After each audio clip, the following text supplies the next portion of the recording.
Opa! Você tá bom? Nick aqui falando, mais um vídeo. Hoje eu vou fazer uma resposta a um comentário aqui que eu achei interessante. Foi do Douglas Souza 7154. Douglas, imensamente obrigado pelo seu comentário. Você fez um comentário no último vídeo, um dos últimos vídeos que eu gravei, que foi sobre a verdade que todo ateu precisa ouvir depois de ter raiva. E foi um vídeo muito interessante de se fazer e agradeço por esse seu comentário, tá? Foi um comentário que eu considero bem inteligente, tá bom? Houve um período da minha vida que eu, de algum jeito, fiquei nesse estado ateu, né? Ou seja, sem a compreensão da existência de Deus, ainda que entendesse Deus, tá legal? Mas eu fiquei nessa coisa de reluta por causa de alguns questionamentos que eu possuía e que, quando eu fazia essas perguntas necessariamente, ninguém conseguia me explicar. E uma dessas dúvidas, eu acho que você trouxe através dessa... Foi uma parte do vídeo, e aí você botou até o tempo do vídeo aqui, né? E aí você falou assim, ó: forçar alguém a ser cristão é algo feito há milhares de anos.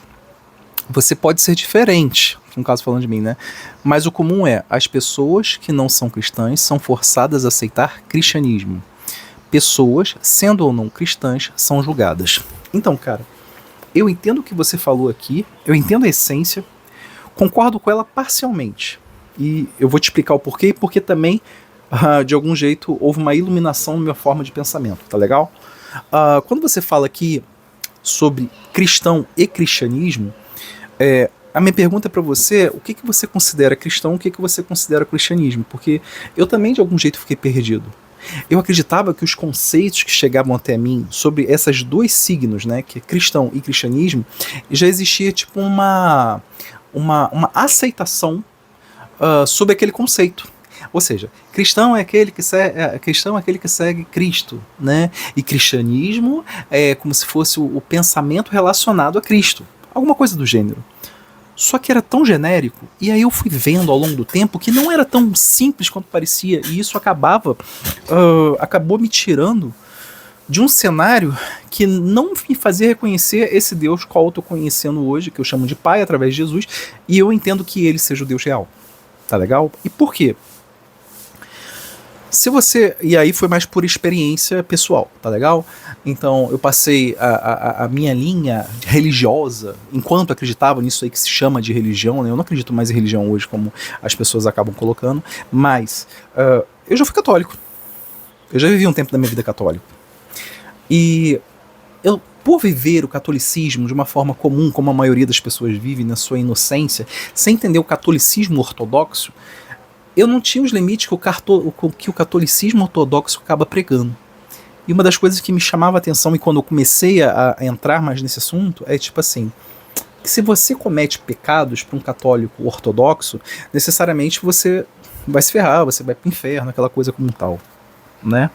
Mas uma das coisas que mais me impressionava é que, tipo assim, se no fim da minha existência, ou seja, enquanto eu estou aqui, aí eu morro, eu faleço, eu viro estrelinha, nesse momento, se eu não for católico, eu basicamente vou pro inferno.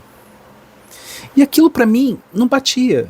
Porque se o Deus qual eu acreditava que era um Deus de amor, né?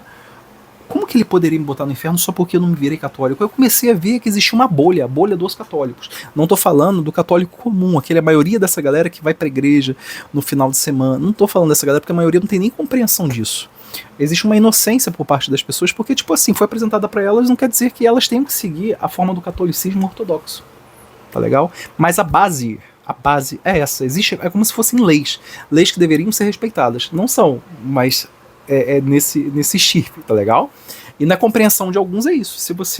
Quando você falecer e você não for católico, você vai pro inferno. E aquilo não batia, porque à medida que eu fui começando a me questionar sobre isso, eu falei, cara, existe aqui um erro. E eu fui descobrir o protestantismo. Existem diversas correntes de cristianismo, entenda. Então quando eu fui pro protestantismo, eu fui para uma parte do protestantismo também. E aí eu descobri o seguinte, que o protestante não pensava assim em relação ao católico. Que quando aquela pessoa que fosse virar a estrelinha e ela fosse católica, mas aí na consideração agora do protestante, se ela aceitasse Jesus no fim daquela existência, ela estava salva. Eu falei, caraca, que foda, né? Só que é o seguinte, esse mesmo protestante ele não consegue entender o espírita. Então, tipo assim, se a pessoa for espírita, aí já é uma outra pegada. Porque se aquela pessoa, ela não aceitou Jesus Cristo, continuou com aquela forma dela, o modelo existencial dela espírita, né? Ou seja, dentro desse conceito espiritismo de Allan Kardec, necessariamente. Eu não estou nem falando das outras correntes de espiritualidade em si, tá legal? Eu tô dando esses 3 modelos aqui: o católico, o protestante e o espírita. E aí também não era aceito, ou seja, existia uma possibilidade de aceitação do católico mediante a Jesus, comparando ao que se entende no modelo existencial protestante, mas o espírita já não tinha a mesma abordagem. E aí é engraçado, porque quando você vê o espírita ele fala o seguinte, ele basicamente ele aceita os dois. Eles acreditam que quando aquele indivíduo morrer, existe a reencarnação daquele indivíduo, e aí todos aqueles males ele vai reviver. É como se fosse a ideia do X-Men, né? O cara super poderoso que pode ir e voltar. A ideia da reencarnação te dá esses superpoderes. Você ir e voltar e você tentar se desenvolver, né? Mentalmente, espiritualmente, etc e tal. Porque não existe o mal. Né, na visão kardecista em si, o mal não existe, o diabo não existe Satanás, não existe nada disso. São apenas momentos da sua vida que você vai se desenvolvendo espiritualmente, onde em algum momento você não tinha aquela concepção, mas em outra encarnação você vai melhorar, e assim vai indo, e aí você vai aprendendo, e Jesus é apenas uma figura qualquer, como Buda, como...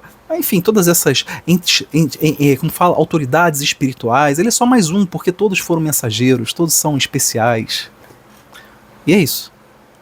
Então, olha a confusão do que é ser cristão nessas 3 principais modalidades que a gente observa aqui, principalmente no Brasil. Não estou falando no mundo como um todo, tá? Eu estou pegando agora o nosso país, que é um pouco mais fácil de se entender esse cenário, porque são, no mínimo, as 3 categorias que você acaba conhecendo. Lógico que vão existir aqueles que trabalham com espiritualidade de uma forma diferente, tanto indo para uma Umbanda, para um Candomblé, para uma Quimbanda, e assim vai indo. Mas é que eu estou pegando essas 3 aqui básicas, assim, que a gente acaba conhecendo. Tá. A percepção delas de cristão e cristianismo é totalmente diferente. Por isso que eu te pergunto, o que é isso para você? Porque quando você acaba trazendo aqui, você vai lá, forçar alguém a ser cristão é algo feito há milhares de anos. Na realidade, você não força ninguém a ser cristão, cara. Vou dar um exemplo, vou retornar também à história. Eu já comentei também isso em outro vídeo também. Possivelmente você não viu. Esse vídeo que você viu, que você comentou, foi um comentário de um comentário sobre um outro comentário. E assim, são vários comentários só por causa desse... Engraçado, o seu comentário acaba chegando aqui em última instância, né? Mas...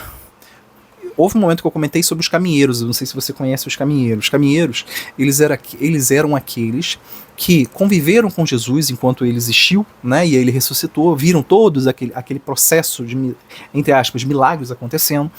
E por isso Jesus conquistou o respeito deles. Ou seja, quando a gente fala respeito, é acatar. Né? Imagina, você vê aquelas coisas acontecendo, você está convivendo com aquele indivíduo, ele ressuscita, é que tudo acontece. Então é um mundo invisível ao qual eles não tinham esse acesso, e existem mais respostas que antes, e eles acabam entendendo o que Jesus falava. E uma das coisas que Jesus falava é o seguinte, que o reino de Deus não é desse mundo. Então, tipo assim, você está nesse mundo, mas o reino de Deus não é desse mundo. E ele fala que todos os reinos aqui presentes nesse mundo, tá, são de Satanás. Eu não sei se você acredita ou não acredita, possivelmente você é ateu, e talvez por isso que você tenha feito esse comentário, e obrigado à forma respeitosa que você tem tratado aqui, tá? Então por isso que eu tô fazendo esse comentário, esse feedback aqui para você. Mas os caminheiros em específico, eles conviveram com Jesus. Então, cara, hoje você observa mais de 2000 anos, hoje é 2025, né? Hoje é 31 de dezembro de 2025, enquanto gravo esse vídeo. Em 2025 anos, Jesus nasceu, né? Então você tem essa passagem de Jesus. Aqueles que tinham esse conhecimento que Jesus passou para eles estavam do lado, cara. A gente, 2025 anos, Jesus ainda existe em palavra, em função das coisas que ele trouxe ao longo do tempo. Parte do que a gente entende de Ocidente vem em função do que ele ensinou pra gente. Tá? Isso que é lógico, uma consideração para outro vídeo, uma outra forma de conversar sobre isso. Mas, por eles terem convivido e eles terem acreditado naquilo, a morte para eles não se tornou o mesmo que era antes. Ela tomou um outro significado. É como se você tivesse esse processo de vida, e quando você interrompe esse processo de vida aqui, que você está como um indivíduo, na realidade como uma pessoa que você está, essa alma aqui, quando você executa aquilo que ele de algum jeito... Você executa aquilo que de algum jeito ele pede pra gente, o que você vai lá e faz? Você vai pro reino do Pai, né?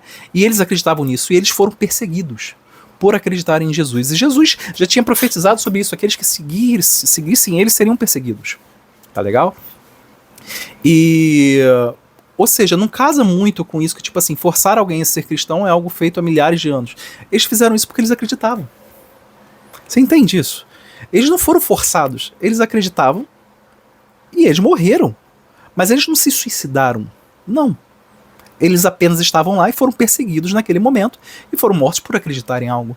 Então quer dizer então que aquilo... eles foram obrigados a realizar isso? Não.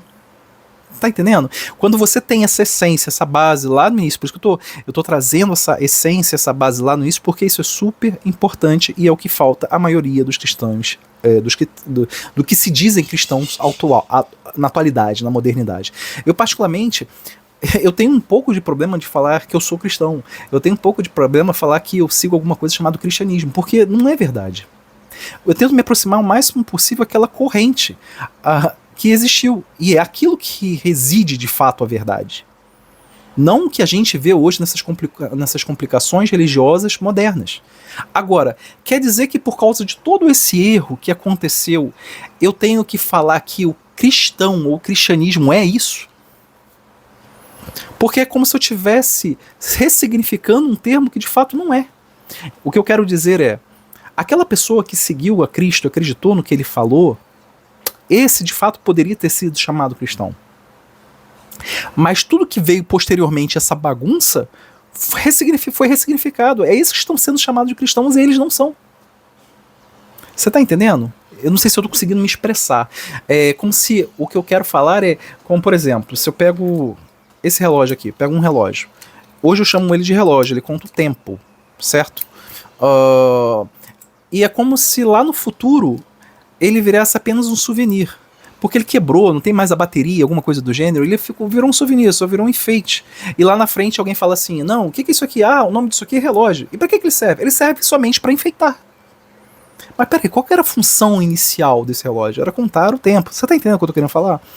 É como se esse signo, ou seja, o relógio, ele perdesse a função inicial porque houve uma ressignificação do seu nome, do significante, do significado dele. Isso aconteceu com aqueles que de algum jeito tentaram transportar a mensagem de Jesus. E isso, a minha observação ao longo da história, isso foi proposital. Houve uma infiltração no que seria esse passo dos caminheiros, né?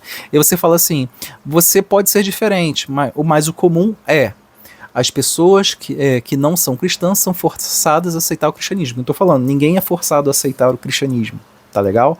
Agora, em função de toda essa confusão que acontece lá por volta de... Vou falar aí mais ou menos por volta de 100 anos depois de Cristo. Já começa de 70 anos depois de Cristo, quando você tem a queda de Jerusalém ali, onde você tem os judeus de algum jeito sendo perseguidos, e ali, em função disso, existe uma certa estratégia deles acabarem se infiltrando em movimentos dos caminheiros, tá legal? Isso acaba acontecendo, você vai ver isso na história. E aí dá-se início o que hoje a gente chama de patrística, que seria esse momento onde você tem ali o início dos padres, né? Aí você vai ter... tem até uma coleção minha aqui, eu acho que não dá pra ver aqui em cima, tá aqui em cima, mas enfim. Onde você acaba falando sobre o início do que a gente chama hoje de catolicismo. Tá legal? E aí você tem esse início dos padres, ali você tem uma mistura do que seria Jesus com muito o tal do sincretismo, né? Onde você começa a trazer muito mais dessa corrente judaica para aquelas percepções que Jesus de algum jeito trazia. E você vê que a maioria das coisas não era nada relacionado a Jesus, mas se torna como que eu posso falar? Um aglomerado. Tá legal? E essas confusões vão dar início ao catolicismo. Lá na frente vai dar, como fala, segmento a diversas correntes, entre aspas, cristãs, né? Depois vai dar origem ao protestantismo e assim vai, tá? Mas não é a base inicial. Então eu não posso utilizar um erro, a análise de um erro, como se ele fosse o que baliza o que é a verdade. O erro proporcionou isso que você está falando aqui, e eu concordo com você nessa instância. Essa coisa errada que foi gerada, que não tem nada a ver com Cristo, não tem nada a ver com Cristo, Jesus Cristo, não tem nada a ver com ele, mas sim com todas as confusões humanas que foram criadas ao longo do tempo, não tem nada a ver com ele. Isso sim, de algum jeito foi perseguir outras pessoas. E isso sim, durante um determinado tempo, foi fazer o que você acabou de falar aqui, que as pessoas que não são cristãs, elas são forçadas a aceitar o cristianismo. A gente sabe que aconteceu isso na história, mas isso não tem a ver com Jesus Cristo. Mesmo porque, por exemplo, aqui, se você pega, vou ler aqui, tá? Se você pega alguns traços que Jesus acabou falando, então você vai lá em Mateus, capítulo 16, versículo 24, ele fala o seguinte para mim, ó, pra gente, né? Então disse Jesus aos seus discípulos: se alguém quiser vir após mim, renuncie-se a si mesmo, tome sobre si a sua cruz e siga-me. Você vê essa galera ao longo do tempo fazendo isso? Eu não vejo. Cara, eu vejo aquela simplicidade daquele homem, onde basicamente ele estava levando a palavra. E quando você entenda a palavra, entenda as coisas que ele trazia em essência, que possivelmente estão dentro do seu coração. Não matarás, não roubarás, não adulterarás, não cometerás adultério, honra teu pai e tua mãe, ama o próximo como a ti mesmo, e um novo mandamento eu vos trarei: amai o próximo como eu vos amei. Ou seja, quando ele se entrega, que é o testemunho dele, que demonstra de fato para que ele veio, para nos ensinar a amar o próximo. Outra coisa, quando eu falo aqui amar, eu sempre trago o conceito do trabalho. Trabalho, por exemplo, trabalho é tudo que eu acabo resolvendo, né? Me movimentando. Mas existe uma coisa que a gente chama de direção e a gente chama de sentido, né? Então, por exemplo, se eu tenho um caminho, esse caminho eu posso ir para frente ou para trás. Então, esse caminho é a direção, tá? Só que o sentido é quando eu posso ir para frente e para trás. Então, para mim, amor é o trabalho, ou seja, o movimento que você executa nesse caminho em sentido a Deus.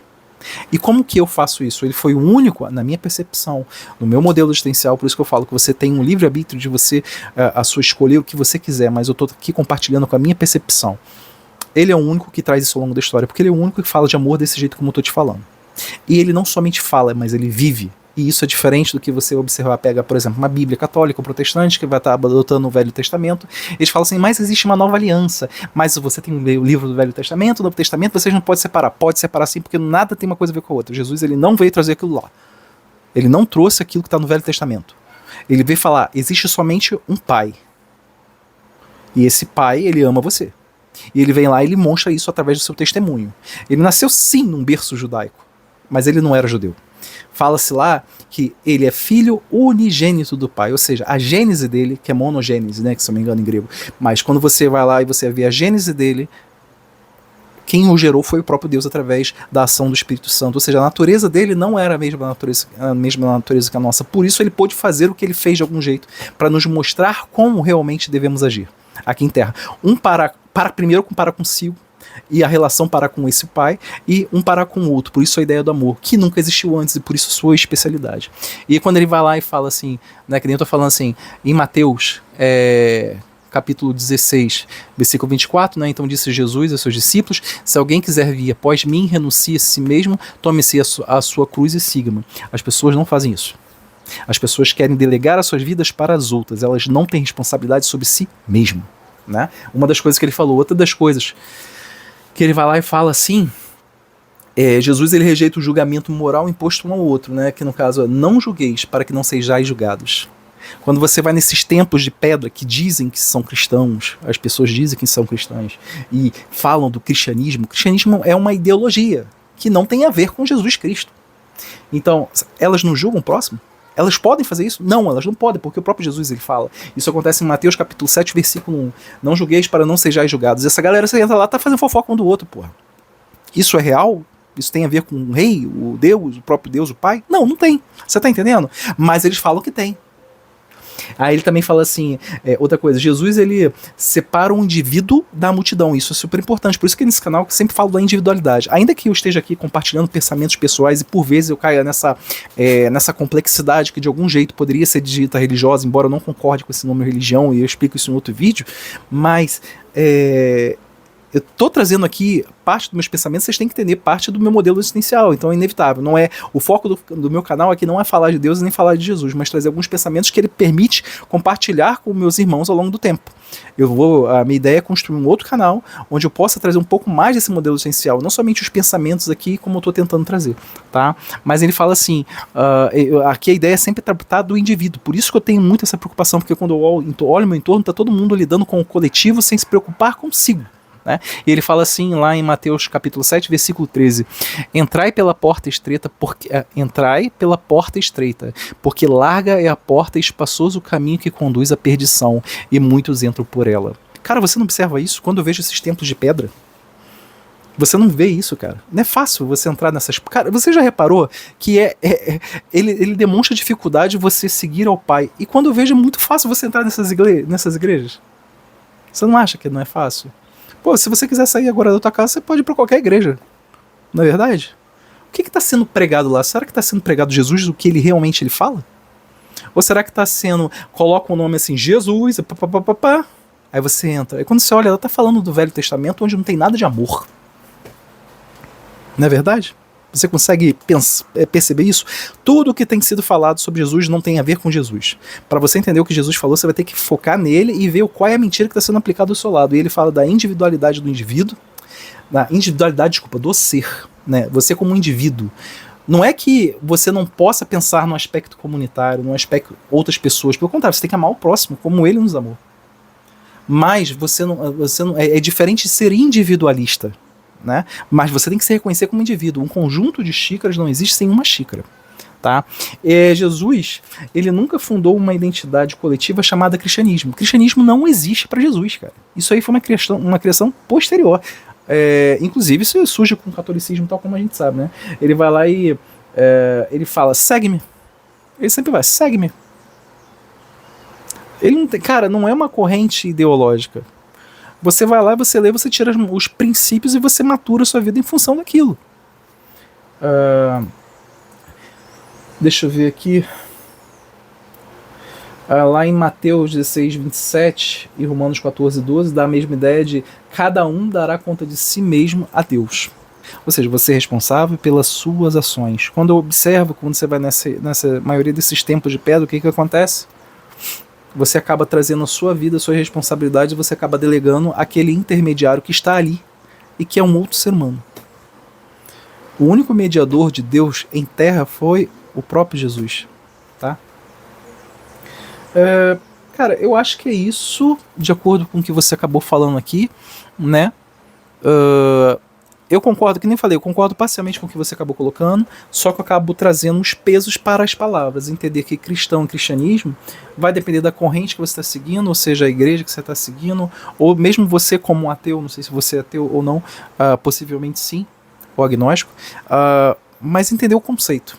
Uma coisa que a gente sempre tem que entender sobre um signo, né? Signo, vamos supor um signo. Você tem o signo, o significante e o significado. Tá legal? Então isso aqui é um relógio.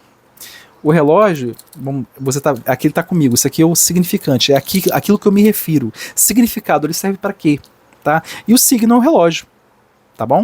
E então quando você analisa todas as coisas que estão ao seu entorno, você analisa esses termos, você tem que sempre ter esse cuidado de entender, tá, mas esse termo que eu estou usando, de onde que vem? Por que eu estou usando desse jeito? Quando você fala cristão, cristianismo, por que você tem esse tipo de significado? E será que é o único significado que existe? E se você não fez essa busca, você tem que começar a buscar para entender, quais são as outras que existem, quais eu concordo, não concordo e por quê? E aí tem sempre aquilo que eu sempre trago aqui no canal, que é o seu modelo existencial. A depender do que você acredita, vai existir uma grande limitação para você explicar a maioria desses conceitos, desses signos em si, entendeu? O que eu acabei entendendo ao longo do tempo, de acordo com o meu modelo existencial, ou seja, entender que Jesus é o centro da explicação para esse Pai, ou seja, para esse Deus ou Criador, me conferiu maior... não posso dizer certeza, mas maior tranquilidade sobre a maioria das coisas que vêm ao meu entorno.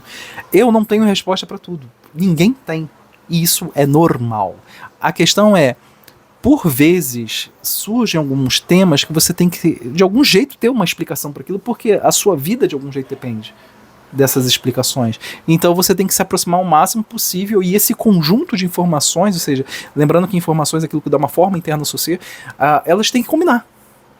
E isso só é possível se você faz uma modelagem. Por isso que eu sou modelo existencial, modelo da sua existência. A maioria das vezes você não vai ter resposta para suas perguntas, mas a base, isso é essencial. Eu acredito que o modelo ateu, ou seja, o modelo sem Deus, ele acaba sendo falho em diversos sistemas. Então, esse é para mim o problema. Não é que o ateu esteja errado. É porque você acaba limitando, não estou falando você, mas eu estou falando, o ateu em específico acaba limitando as possíveis respostas. Gostei da sua indagação, do seu questionamento, achei inteligente, parabéns. Eu não sei se eu acabei ajudando, espero que sim. Se você gostou, não somente você, mas aquele que tenha assistido o vídeo, se você gostou, não esqueça de curtir, gostaria de saber o seu comentário, caminha comigo nesse canal. Até o ano que vem, até o próximo. Eu acho que ainda vou gravar um vídeo, não sei, mas enfim. Até o próximo. Tchau, tchau.